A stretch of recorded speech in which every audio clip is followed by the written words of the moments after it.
रूही बैठी बाहर ही देख रही थी। अब चारों तरफ सिर्फ और सुकून था। चारों तरफ बारिश की आवाज, घना अंधेरा। तभी सिलास ने अनाया को देखा और गुस्से से बोला, ध्यान से सुनो, मुझे लगता है कुछ गड़बड़ है और बहुत ज्यादा गड़बड़ है। लगता है उन दोनों भाइयों को अब अपने तरीके से समझाना पड़ेगा। क्या पागल हो? क्या हो गया है तुम्हें? और एक वैम्पायर होके इतनी बेवकूफी भरी बात करते हुए शर्म नहीं आ रही तुम्हें? वो दोनों भाई कोई नॉर्मल इंसान नहीं है, वो वैम्पायर हैं। अनाया डरते हुए बोली, तो हम हाथ पे हाथ रखे बैठे रहें और जो वो चाहे वो करने दे? मैंने इस टाइम के लिए बहुत पहले से इंतजार करा है और अब मैं उनको नहीं जाने दूंगा। बिल्कुल नहीं, सिलास बहुत ज्यादा गुस्से से बोला। तो हम करेंगे क्या? कोई रास्ता है? हाँ है, एक रास्ता है, सिलास मुस्कुराते हुए बोला। और फिर अनाया की मुस्कान भी गहरी हो गई। वहीं दूसरी तरफ दोनों भाई जंगल में पहरा दे रहे थे जब अचानक ही किसी के टेंट के पास हल्का सा शोर हुआ। टेंट के अंदर जो भी था, एक पल को उसकी सांस रुक गई, लेकिन वो खुद को नॉर्मल करते हुए बोला, कौन है वहां?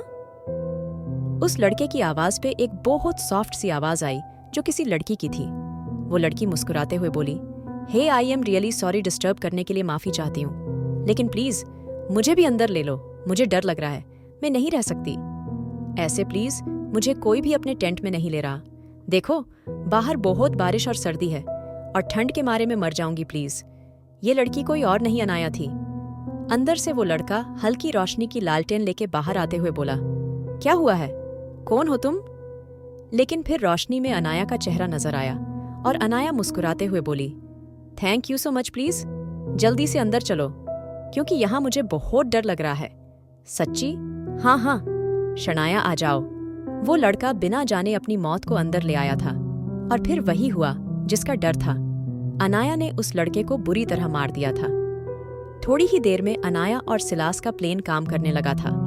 दोनों चुपचाप जाके लोगों को मार रहे थे और अब डेमन और अलेक्स को अजीब लगने लगा था क्योंकि सिलास इतना अच्छा नहीं था जो शांत बैठता, और ऊपर से अब तो वैसे भी दोनों भाइयों ने उसको भड़का दिया था।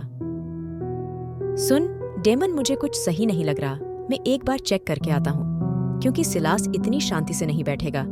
हाँ, ओक ध्यान से जाना। अलेक्स चुपचाप सबके टेंट देखने लगा था। डेमन अभी चारों तरफ देख रहा था। जब अलेक्स दौड़ता हुआ आया, सुन डेमन, जिसका डर था वही हुआ। क्या हुआ? वो सबके टेंट में जाकर सबको खत्म कर रहा है। व्याट? डेमन के मुंह से निकला। शिट यार, रूही भी अकेली है, तू यहीं वेट कर, मैं आता हूं अभी। डेमन भागते हुए रूही को देखने गया। डेमन ने जल्दी से रूही को देखा जो एक कोने में डरी सहमी बैठी थी। डेमन ने पहले रूही को गले से लगा लिया और प्यार से बोला, तुम ठीक हो? रूही, तुम्हें कुछ नहीं हुआ ना? डेमन ने इतने प्यार से पूछा तो रूही की आंखों से आंसू आ गए। रूही घबराते हुए बोली, मैं ठीक नहीं हूं डेमन, मुझे यहां अच्छा नहीं लग रहा, प्लीज हम चलते हैं ना यहां से। प्लीज डेमन, रूही रोते हुए बोली। तो डेमन ने उसके सर पे अपने होंठ रख दिए और थोड़ा परेशान होते हुए बोला, देखो रूही, हालत खराब हो रहे हैं, सिलास सब पे हमला कर रहा है, तुम एक काम करो, सबको लेके बस की तरफ जाओ, अभी यहां से निकलते हैं। ओक? लेकिन वो हमें जाने नहीं देगा। रूही फिर से बोली, क्यों नहीं जाने देगा? तुम पीछे के रास्ते से जाओ, मैं उस सिलास से निपटता हूं। डेमन रूही को समझाता हुआ बोला, नहीं डेमन, बिल्कुल नहीं, तुम नहीं जाओगे उसके पास। वो भी अकेले? रूही गुस्से से बोली। तो डेमन ने उसकी आंखों में झांका। क्या तुम्हें मुझ पे यकीन है रूही? डेमन ने इतने प्यार से पूछा तो रूही की आंखें भरने लगी।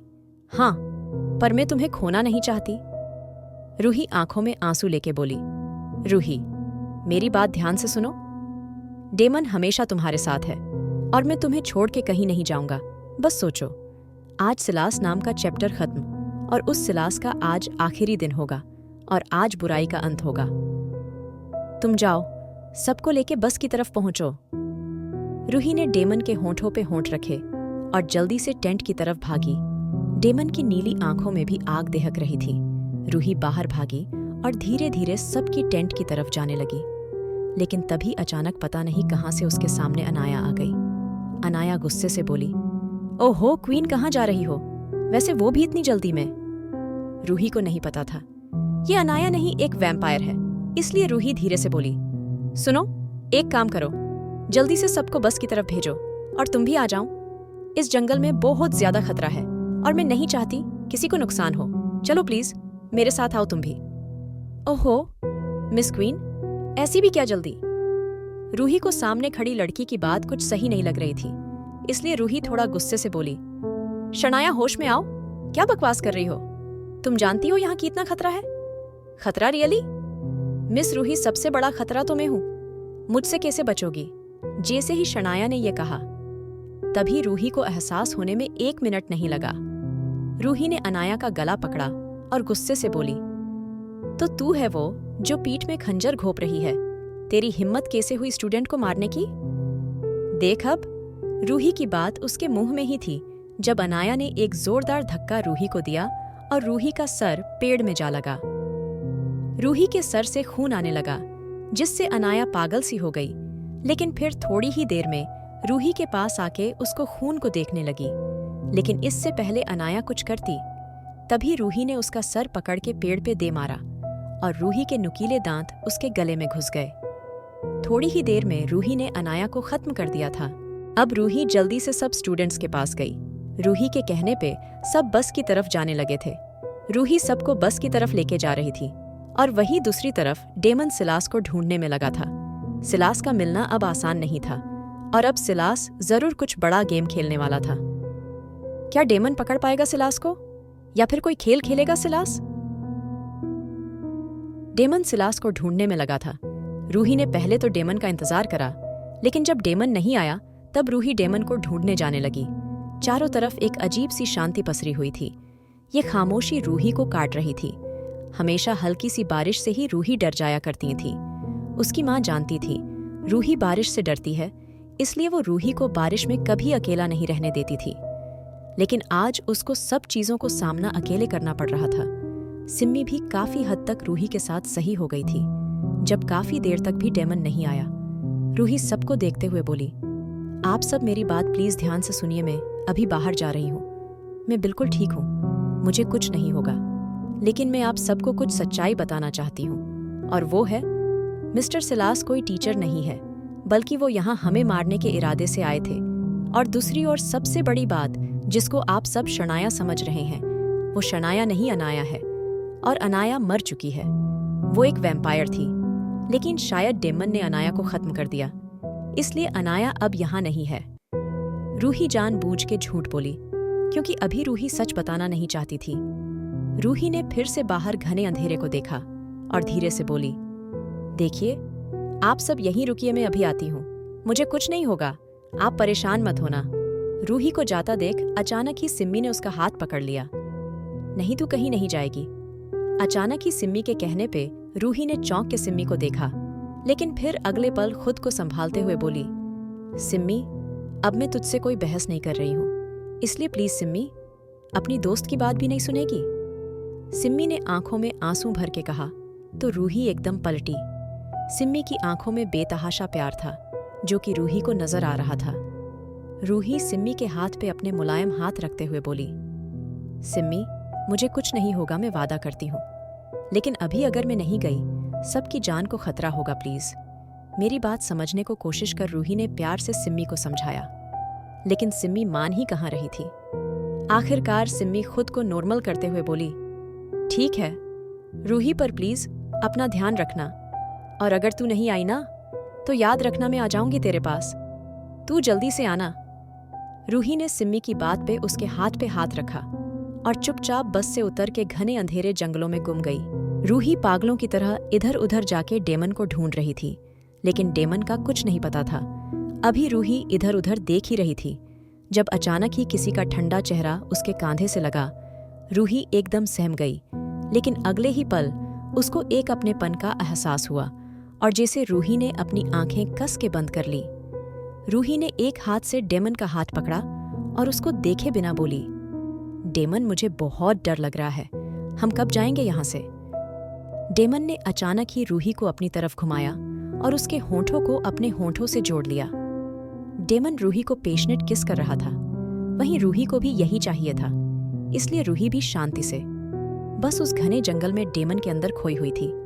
तभी अचानक उसको एहसास हुआ जैसे उसका सर चकरा रहा था। रूही ने डेमन के मजबूत हाथों को पकड़ लिया और धीरे से उससे अलग होते हुए बोली, डेमन मेरा सर। इससे पहले रूही नीचे गिरती डेमन ने उसको थाम लिए। डेमन ने रूही की आंखों में देखते हुए बोला, शांत रहो रूही। रूही को ज्यादा तेज चक्कर नहीं आया था। रूही खुद को सेफ फील कर रही थी, लेकिन अचानक याद आते ही रूही डेमन की आंखों में देखते हुए बोला, डेमन सिलास, प्लीज मुझे बताओ ना सिलास कहाँ है। डेमन जानता था रूही को इस वक्त सिलास से डर लग रहा था, इसलिए ही रूही की ऐसी हालत हो रही थी। लेकिन इस वक्त डेमन खुद सिलास के बारे में कुछ नहीं जानता था, इसलिए ही डेमन की नीली आंखें कभी लाल और नीली हो रही थी। रूही फिर से बेहोशी की हालत में चली गई थी। वहीं थोड़ी देर बाद अलेक्स भी पहुंच चुका था। अलेक्स डेमन को देखते हुए बोला, मुझे सिलास मिल गया है। इस वक्त वैम्पायर नगरी के कुछ वैम्पायर उसको वैम्पायर नगरी में लेके गए हैं और हमें भी वहीं पहुंचना है। अलेक्स, पहले हमें इस जंगल से निकलना है और बाकियों को भी निकालना है, क्योंकि तुझे नहीं पता, अगर हमने थोड़ी सी भी देर और लगाई तो इस जंगल से हमारा निकलना मुश्किल ही नहीं नामुमकिन हो जाएगा। डेमन की बात का मतलब समझते हुए अचानक ही अलेक्स को भी याद आया, हाँ ठीक है, पहले यहाँ से निकलते हैं। अलेक्स भी चला गया और डेमन भी रूही को गोद में उठा के उसके पीछे पीछे चला गया। बस में चारों तरफ शांति थी। अलेक्स को देख के सिम्मी दौड़ के आई और उसके गले लग गई।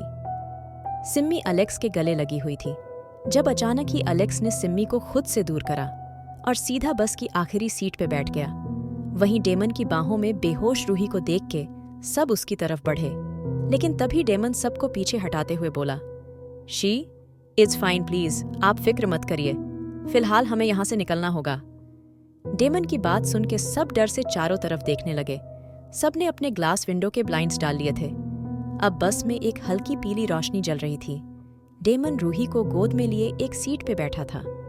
डेमन लगातार रूही के पेट पे उंगलियां घुमा रहा था। उसको पता नहीं क्यों आज रूही के पेट में एक हलचल सी महसूस हो रही थी, जो कि उसको एक अजीब सा सुकून दे रही थी। डेमन दिल ही दिल में बोला, काश जैसा मैं सोच रहा हूँ वैसा कुछ ना हो। रूही प्लीज, मैं तुम्हें और दर्द नहीं देना चाहता, प्लीज मेरी ये बात सच मत होने देना। डेमन को लग रहा था रूही प्रेग्नेंट है और शायद ये बात सही थी या नहीं थी। वो वैम्पायर नगरी में जाके पता चलती। फिलहाल तो सब सोच रहे थे इस खौफनाक जंगल से बाहर निकले, जो कि निकल भी रहे थे। वहीं डेमन और अलेक्स के लिए यहाँ से निकलना बाएं हाथ का खेल था, लेकिन वो सबको ऐसे छोड़ के नहीं जा सकते थे, इसलिए सबके साथ थे। सिम्मी पीछे अलेक्स के पास जाके बैठ गई थी। सिम्मी ने अपना सर अलेक्स के कांधे पे रख लिया, जिसको एलेक्स ने हटाया नहीं था। क्या रूही सच में प्रेग्नेंट है? आखिर क्यों डेमन इस खुशी को मानना नहीं चाहता? जानने के लिए सुनिए ब्लडलस्ट, सेडक्शन ऑफ द नाइट। और अगर एपिसोड पसंद आया तो लाइक, शेयर और सब्सक्राइब करना ना भूलें।